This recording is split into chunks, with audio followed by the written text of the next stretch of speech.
we would set the sentencing on a convenient day that week for all parties involved. The jury found a defendant guilty of first-degree murder as charged in the indictment. When the court found Ksoo guilty, no one realized the jury might have just signed his death sentence. Just hours after he arrived at his new prison, insiders claimed things turned deadly. Apparently, ATK finally got their revenge. Let me break it down. When the hood comes to prison, there's talk right now that Ksoo's already been harmed in prison. And honestly, it wouldn't be a shock. The man's got enemies everywhere, and just about everyone's got a bone to pick with him. Ksoo got hit with that guilty verdict for first-degree murder in the 2020 shooting death of 23-year-old Charles Lil Buck McCormick Jr., and that conviction came with a mandatory life bid. No parole, no appeals, that's it. Straight to life, meaning he's essentially locked up for the rest of his days. The system doesn't offer second chances for a crime like this, but it's what happened after the verdict that's truly chilling. Whispers began circulating, rumors of a reckoning inside the prison walls. And these weren't just idle tales, they were warnings. A message sent from within, letting everyone know that the streets don't forget, and neither does prison. Because inside those concrete walls, the laws of the streets still reign supreme. Loyalty is everything, and betrayal is the ultimate sin. The backstory here is intense. This isn't just about a single shooting, it's about a war.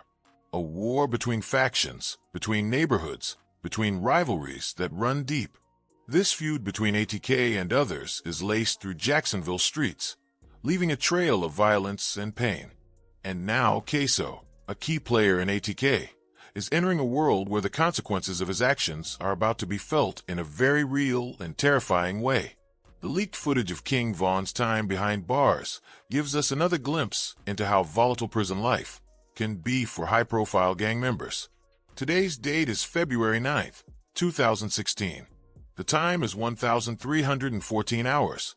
I am Sergeant Crumpstar number 3069, Division 1073 Shift. I will be interviewing detaining Bennett. Can you state your name and ID number? NGT. Devin Bennett, 2014-068-061. These aren't just random fights or minor squabbles.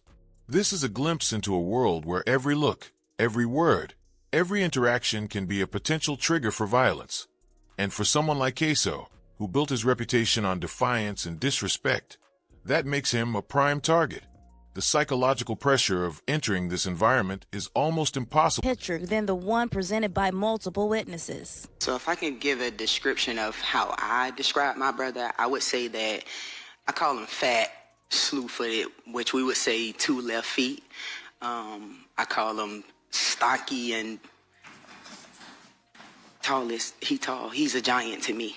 That physical description could be a key part of the defense's strategy and a direct challenge of the prosecution's case. With several eyewitnesses, including Jacksonville police officers, describing the shooter as shorter and slimmer and around 5'8", the Robinson counsel questions how their client can be the shooter when to comprehend. You're stripped of your freedom, your identity, your power. You're surrounded by people who have nothing to lose and everything to gain from seeing you fall. And the knowledge that your own father has turned against you, that he's publicly betrayed the code of the streets, only compounds the mental toll. Speaking of his father, his decision to testify against Ksoo is more than just a legal maneuver. It's a brutal violation of the most fundamental rule in street culture. It's an act that will forever brand him as a snitch, a rat, a traitor. The personal cost of this decision is immediate and devastating. When they asked him how snitching affected his family relationships, his answer showed just how completely this decision had destroyed his world. NGT. I really don't have no more relationship with my family besides family completely cut you out. NGT. The plea deal that he accepted was brutal in its simplicity. Testify against Ksoo and get a reduced sentence of 76 months, most of which he had already served, meaning he could walk free in less than a year to spend his final days with his younger children. Without the deal, he was looking at up to 60 years for his charges in both the McCormick and Rothermale cases. In the hood, family is everything. When you betray family, you don't just lose that relationship, you lose your whole identity. your whole support system, your whole reason for being. This man had basically committed social suicide to save his own life and his relationship with his younger kids. But it wasn't just about the kids. He was dealing with some serious health problems that made his situation even more desperate. And GT. I have diabetic high blood pressure. I suffer from congestive heart. And GT. For real, this man knew that his testimony would make him a marked man for the rest of his life. The case of Casanova shows how quickly situations can spiral out of control for high-profile gang members in prison. While awaiting trial at Essex County Detention Center, Casanova got into fights with Ulysses Lugo, who was connected to his own gang. These fights got extremely violent, with both inmates getting their faces slashed with razors and other inmates subsequently hurting Lugo, possibly on Casanova's orders. What makes Casanova's situation relevant to Ksoo's story is how Casanova had spoken out against his gang, which led to him being targeted.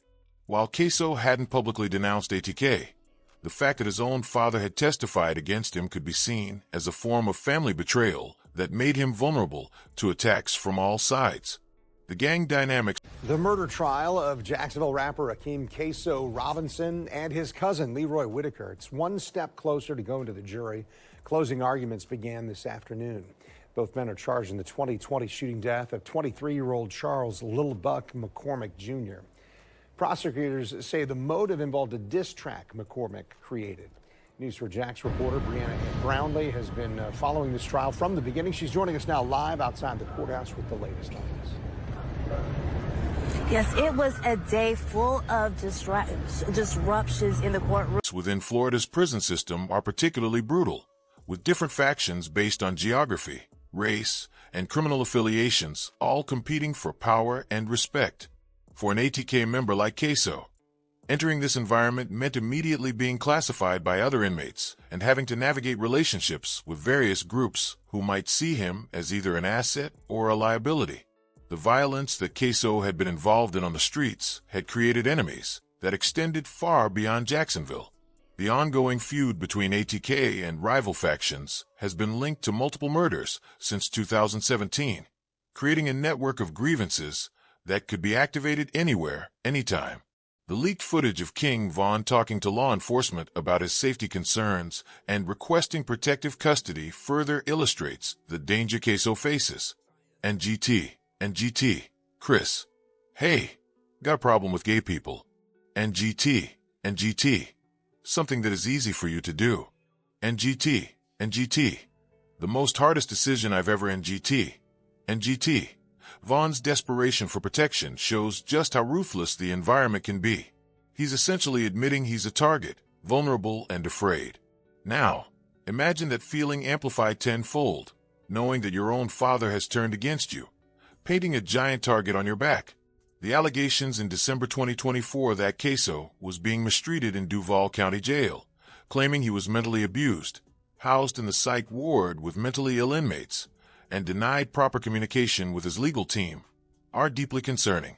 If those conditions were real, imagine how much worse things would get in state prison, where the guards have less oversight and the inmates have more freedom to move around and handle their business. This could be a deliberate strategy to destabilize him, to break him down, to make him more susceptible to manipulation and violence. Ultimately, Ksoo's situation isn't just about one crime or one trial. It's about a complex web of loyalty, betrayal, and violence that defines life in the streets and inside prison walls. It's a story about the consequences of choices, the weight of responsibility, and the enduring power of the streets. It's a reminder that in this world, there are no easy answers, no second chances, and no escaping the past. Yo, check this out.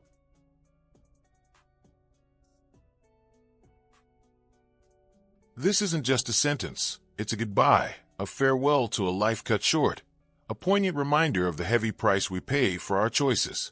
And as we follow the appeals process and monitor Ksoo's safety within the prison walls, We can't help Today from a 2-hour delay because of witnesses and technical issues from the court causing audio issues during testimony as well as closing arguments. And in a surprising twist, someone from the Robinson family was banned from the courtroom because they were live streaming testimony. However, despite all this, closing arguments did happen, but this was after Hakeem Robinson's older sister took the stand to defend her baby brother. Hell no. This was the immediate reaction from Hakeem Robinson's older sister when she first saw the photo of the... but wonder, is this really the end? More. The word hangs in the air, a heavy question mark over everything we've just witnessed. More what? More pain? More loss? More unanswered questions? The sentence handed down felt final. A full stop at the end of a tragically short story. But the reality is, this isn't the end. Not really. Because the reverberations of Ksoo's choices, the fallout from this entire situation, are just beginning to ripple outwards. We're talking about a life, abruptly curtailed, a young man swallowed whole by a system that seems perpetually stuck in a cycle of its own making. It's easy to point fingers, to assign blame, to demand retribution. But what about understanding? What about looking past the surface and seeing the person, the circumstances, the choices that led him here? It's easy to demonize, to label, to forget that behind every statistic, behind every courtroom drama, there's a human being. And Ksoo was a human being. A flawed one, yes, but still deserving of a chance, a sliver of hope, a pathway to something better. Did he make mistakes? Absolutely. Were those mistakes costly? Beyond measure. But does that justify this finality? The appeal process is already underway. A long shot, many would say. The legal team, tirelessly working to dissect the evidence, to challenge the verdict, to argue for leniency. It's a David versus Goliath battle, and the odds are stacked against them. The justice system, as we've seen, isn't always about justice. It's about process, about procedure, about a complex web of laws and regulations that often feel detached from the realities of the streets. It's a system that often fails those who need it most, perpetuating a cycle of disadvantage and despair. Ksoo's case is a glaring example of that failure. And what about his safety? Inside those prison walls, he's vulnerable, exposed to a brutal environment where survival depends on strength, alliances, and a willingness to play the game. The prison itself is a microcosm of the larger society, a place where violence and despair thrive. He's not just serving time, he's entering a war zone. It's a terrifying prospect, a stark reminder that even behind bars, the cycle of violence continues. The fear isn't just for his family, it's a collective anxiety, a nagging worry that settles in your gut. Is he really okay? Is he safe? It's a constant question, a silent prayer whispered in the hopes of a miracle. We're told to believe in redemption, to believe that everyone deserves a second chance. But is that really true? Alleged gunman in the 2020 killing of Charles McCormick and was questioned if it was her younger brother. In court Wednesday, even now, years later, with her brother on trial accused of that murder, she testified there's no way that's him. He's approximately 5'8" to 5'10", black male. Tim Graham is now a retired JSO officer, but 5 years ago, on the day of the shooting, he was one of the officers chasing the shooter and gave the description of 5'8" and a bit athletic. Did you see this person jump a couple of fences? Absolutely. He was able to evade Officer Prater? And me. Robinson's sister didn't hold back when describing her brother, painting a different picture. Can someone truly change? Can they escape the shadow of their past? It's a question that has haunted philosophers and theologians for centuries. Ksoo's story forces us to confront that question head-on. He's a walking paradox, a symbol of both despair and hope. He is the embodiment of everything we hope to avoid and everything we fear becoming. The tragedy of this situation isn't just about Ksoo. It's about everyone touched by his choices, his family, his friends, his community. It's about the ripple effect of violence, the enduring pain it leaves in its wake. His mother, his siblings, his extended family. Their lives are forever altered by this. They are left to grapple with the grief, the shame, the uncertainty of the future. They are left to pick up the pieces of a shattered dream. How do you reconcile the image of a loving child with the reality of a convicted criminal? It's a burden no one should have to bear. And then there's the community, the neighborhood where Ksoo grew up, the streets that shaped him, the environment that both nurtured and challenged him. This ISN's just about one individual. It's about a systemic problem. Poverty, lack of opportunity, inadequate education, exposure to violence. These are the factors that contribute to the cycle of despair. Ksoo's story is a symptom of a larger disease, a reflection of the inequalities that plague our society. We need to address the root causes of these problems, not just the symptoms. We need to invest in communities, to provide opportunities, to empower individuals to break free from the cycle of violence. The legal team has to meticulously comb through every detail, every nuance of the case, searching for any glimmer of hope. They're fighting not just for Ksoo, but for the principles of justice itself. Every piece of evidence scrutinized, every legal precedent examined, every argument refined. It's a grueling process, a race against time, a desperate plea for a different outcome. This ISN's just a legal battle. It's a fight for humanity, a plea for compassion, a hope for a second chance. We need to ask ourselves some uncomfortable questions. How did we get here? What choices did we make, as a society, that led Ksoo down this path? How can we create a world where young people have opportunities, where they feel valued, where they don't feel compelled to resort to violence? It's a complex challenge, one that requires a multifaceted approach. It isn't about blame, it's about responsibility. It's about acknowledging our shortcomings and striving to do better. We cannot continue to look away. We need to engage, to empathize, to act. And then there's the lingering question of forgiveness. He's around 6'3". And keep in mind, shooter doesn't stop, say measure me. He's running and gunning. The state argued that size descriptions may have varied because the shooter was in motion and it was a chaotic scene. During closing arguments, the state addressed the height and weight concerns, saying some witnesses didn't give the exact measurements because it was a quick, intense situation, adding that Robinson may have gained weight since the... Can we truly forgive Ksoo? Can we move past the pain, the anger, the sense of betrayal? It's a difficult question, one that demands introspection and empathy. Forgiveness isn't about condoning his actions. It's about freeing ourselves from the burden of anger and resentment. It's about finding a path to healing and reconciliation. It's about recognizing that everyone is capable of change. The silence surrounding the case is deafening, broken only by the sporadic news reports and the hushed conversations within the community. The lack of widespread outrage is unsettling, a chilling reminder of how easily we become desensitized to violence and tragedy. It's time to break that silence, to amplify the voices of those who are suffering, to demand justice and accountability. The appeal process isn't just about legal technicalities. It's about hope, a fragile, flickering flame in the darkness, fueled by the unwavering belief that things can be different. It's a lifeline thrown to a drowning man, a desperate plea for salvation. Every legal argument, every piece of evidence, every sympathetic witness is a step towards that possibility. It's a chance to rewrite the ending, to create a different narrative. And what if, despite the best efforts of the legal team, the appeal fails? What then? Does that mean Ksoo is truly sentenced to a life of regret and despair? Is there no hope for redemption? No possibility of a second chance? That's a question that haunts us all, a chilling reminder of the limitations of our justice system.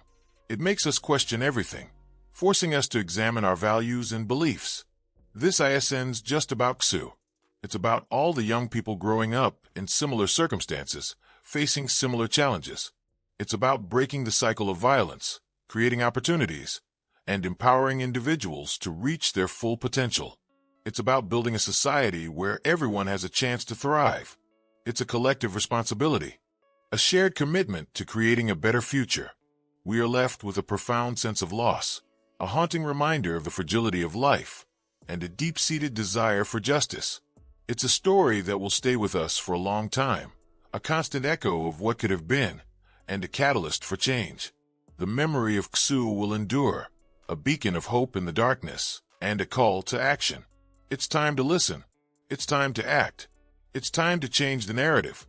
The weight of this moment hangs heavy, a stark reminder that a life, lost too soon, carries a responsibility for all of us. The weight of this moment hangs heavy, a stark reminder that a life, lost too soon, carries a responsibility for all of us. Walking back in, this is the first time he's standing up. You make a comment, you're a lot bigger than I thought you'd be. Yes. Right? I said yes. Not, you're the exact same size of the shooter that I've been investigating. Either consciously or subconsciously, you say, you're bigger than I thought you'd be. Right? I've already answered this, but yes. Please answer it again. They're not objecting. You don't get to make that choice. Yes. All right. Now, it wasn't just about his weight, was it? It was about his weight. Then why didn't you say it before he stood up? I vaguely remember being in that room briefly. I don't think we made too many comments to each other. If I'm sitting down, you can tell from my face, from my body, you can tell if I'm wide-shouldered, right? You can't tell my height until I stand up. At that point, I don't remember looking at his body. I was looking at his face, and then I think he has to go to the bathroom. And then as he comes back in the bathroom, that's when I make the comment. You also have the civilians that saw the shooting, right? Yes. Mr. Robinson's in an interview room. You come into the interview room, he's sitting down, right? Yes. You talk to him for a minute, he hasn't stood up yet, right? I don't know if it was a minute. I think he almost immediately asked to go to the bathroom. Then he walks out and he goes to the bathroom. Okay. Yes, sir. Is that correct? I wasn't... That's accurate, yes.